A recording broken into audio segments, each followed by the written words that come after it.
The death of NASCAR driver Kyle Busch from sepsis is bringing new attention to the life-threatening reaction. It's also renewing calls to pass a related bill that's stalled in Washington. 2 on to Know's Ben Briscoe explains what it would do and why it's still stuck in Congress. Busch died in May, one of an estimated 350,000 Americans killed by sepsis every year.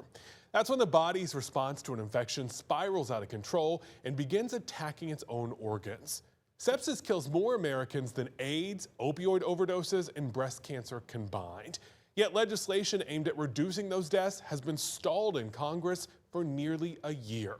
Now families who lost loved ones are urging lawmakers to act. People have to say enough already. 350,000 Americans a year are dying from sepsis. For the Stantons, that statistic is personal. Their son Rory was just 12 years old when he got a cut from gym class which became infected, sending him into septic shock. Within days, Rory was gone. He loved life. He had huge dreams, absolutely huge dreams. And he was a really good kid. The Stantons say the hospital Rory went to did not have a formal sepsis protocol in place. As a result, they say treatment did not start quickly enough. We know that antibiotics and fluids can save your life if you get there fast enough. According to the CDC, about 3 out of every 4 hospitals report having a sepsis program. Supporters of the Sepsis Act say that's not enough. The bipartisan bill would invest up to $100 million over 5 years. The goal is simple: help hospitals recognize sepsis sooner and start treatment faster.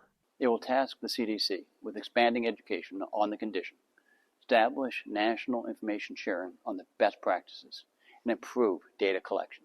If you go into a hospital and you're suffering from a heart attack, from a stroke, they will respond immediately. We want to know that every hospital can respond in the same way to sepsis.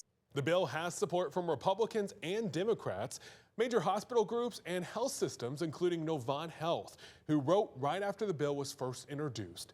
The Sepsis Act takes a comprehensive approach that reflects sound policy principles, and the legislation builds on proven success.